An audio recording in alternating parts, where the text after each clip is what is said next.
بسم اللہ الرحمن الرحیم۔ محترم سامعین، آج ہم مسجد اقصیٰ کی تاریخ کے بارے میں گفتگو کریں گے۔ آپ حضرات سے درخواست ہے کہ ویڈیو شروع کرنے سے پہلے ہمارے چینل کو سبسکرائب کریں، لائک اور شیئر کریں۔ فلسطین کی تاریخ کے متعلق سے یہ حقیقت کھل کر سامنے آتی ہے کہ لگ بھگ 2000 قبل مسیح میں حضرت ابراہیم علیہ السلام عراق کے شہر سے جو دریائے فرات کے کنارے آباد تھا، ہجرت کر کے فلسطین میں آباد ہوئے تھے۔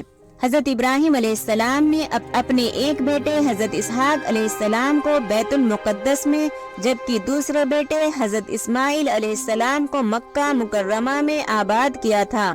حضرت اسحاق علیہ السلام کے بیٹے حضرت یعقوب علیہ السلام تھے، جن کا ایک نام اسرائیل بھی تھا۔ ان کی اولاد بنی اسرائیل کہلائی۔ حضرت یعقوب علیہ السلام کے 12 صاحبزادے تھے، جن میں سے ایک صاحبزادے حضرت یوسف علیہ السلام کو نبوت عطا ہوئی تھی۔ حضرت یوسف علیہ السلام، حضرت داؤد علیہ السلام، حضرت سلیمان علیہ السلام، حضرت یحییٰ علیہ السلام، حضرت موسیٰ علیہ السلام، حضرت عیسیٰ علیہ السلام اور بہت سے دیگر پیغمبر اسی سرزمین میں پیدا ہوئے یا باہر سے آ کر یہاں آباد ہوئے۔ اسی مناسبت سے یہ خطہ زمین پیغمبروں کی سرزمین کہلاتی ہے۔ سن 15 ہجری سے 637 میں خلیفہ دوم حضرت عمر فاروق رضی اللہ عنہ کے دور میں بیت المقدس فتح ہونے کے بعد حضرت عمر بن خطاب رضی اللہ عنہ نے یہودیوں کو بیت المقدس کی زیارت کی عام اجازت دی، جبکہ اس سے پہلے عیسائیوں نے ان پر پابندی لگا رکھی تھی۔ عیسائیوں نے یہودیوں سے ہر درجہ بغض کی وجہ سے اس چٹان پر، جس کے اوپر قبۃ الصخرہ بنا ہوا ہے، اس کو کچرے کے ڈھیر سے ڈھک دیا تھا، کیونکہ یہودی اس کو مقدس مانتے تھے۔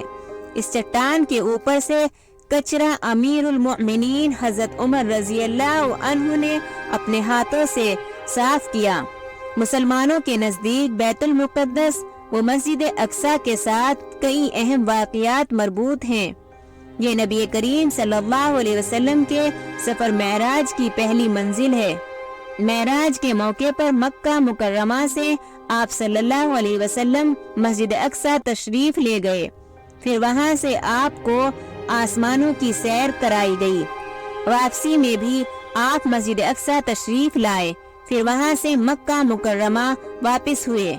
مکہ سے مسجد اقصیٰ تک کے سفر کو اسراء اور مسجد اقصیٰ سے آسمانوں تک کے سفر کو معراج کہا جاتا ہے۔ اسی سفر میں مسلمانوں کو 5 وقت کی نماز کا تحفہ ملا۔ اسی سفر سے واپسی پر نبی کریم صلی اللہ علیہ وسلم نے مسجد اقصیٰ کے پاس تمام انبیاء کرام علیہ السلام کی امامت فرمائی۔ مسجد اقصیٰ سے تعلق کی ایک وجہ یہ بھی ہے کہ یہ مسلمانوں کا قبلہ اول رہا ہے۔ ہجرت مدینہ طیبہ کے بعد 16 یا 17 مہینے تک رسول اللہ صلی اللہ علیہ وسلم نے مسجد اقصیٰ کی طرف رخ کر کے نماز ادا فرمائی۔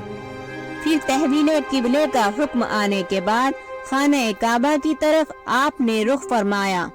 صلیبی جنگیں دراصل مذہبی جنگوں کا ایک سلسلہ تھا، جسے قرون وسطیٰ میں لاطینی کلیسا نے منظور کیا تھا، جس میں خاص طور پر مشرقی بحر روم کی مہامت، جن کا مقصد ارض مقدس کو اسلامی حکمرانی سے آزاد کرانا تھا۔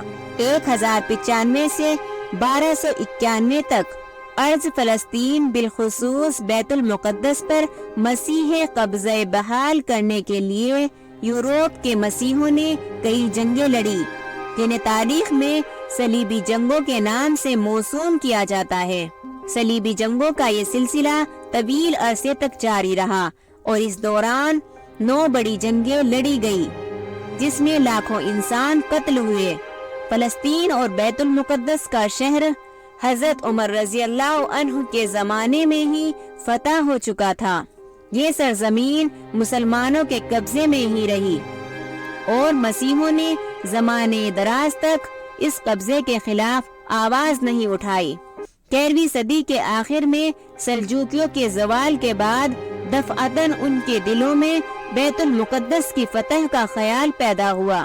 ان جنگوں میں تنگ نظری، تعصب، بدعہدی، بد اخلاقی اور سفاکی کا جو مظاہرہ اہل یورپ نے کیا وہ ان کی پیشانی پر شرمناک داغ ہے۔ اس دوران سارے یورپ میں مسیحی راہبوں کی ایک افواہ عوام و خواص میں بے حد مقبول ہو گئی کہ یسوع عیسیٰ علیہ السلام دوبارہ نزول فرما کر مسیحوں کے تمام مصائب کا خاتمہ کریں گے، لیکن ان کا نزول اسی وقت ہوگا جب یروشلم کا مقدس شہر مسلمانوں کے قبضے سے آزاد کرا لیا جائے۔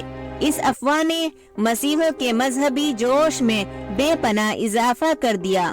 مسیحی مذہبی رہنماؤں نے یہ چیز عام کر دی تھی کہ اگر کوئی چور، بدماش اور بد کردار بھی بیت المقدس کی زیارت کر آئے گا تو وہ جنت کا مستحق ہوگا، لہٰذا اس عقیدے کی بنا پر بڑے بڑے بد کردار لوگ بھی ذرائع کی صورت میں بیت المقدس آنا شروع ہو گئے۔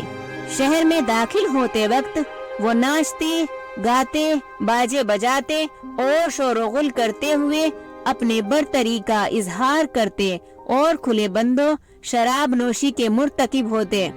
چنانچہ ذرائع کی ان نازیبا حرکات اور ان کی سیاکاریوں، بد نظمی اور امن سوز سرگرمیوں کی وجہ سے اس وقت ان پر کچھ اخلاقی پابندیاں لگا دی گئی، لیکن ان ذرائع نے واپس جا کر مسلمانوں کی زیادتیوں کے من گھڑت افسانے لوگوں کو سنانے شروع کر دیے تاکہ ان کے مذہبی جذبات کو ابھارا جا سکے۔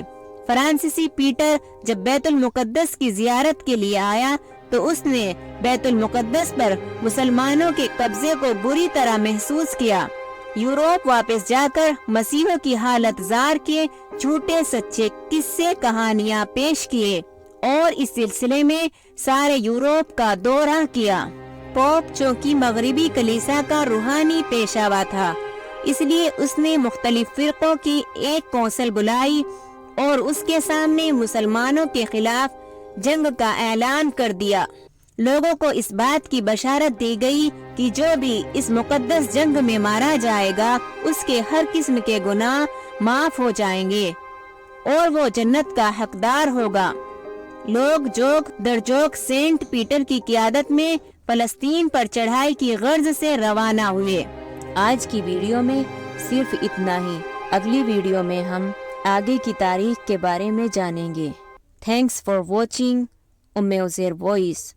Like and share and subscribe, press the bell icon, and thank you so much.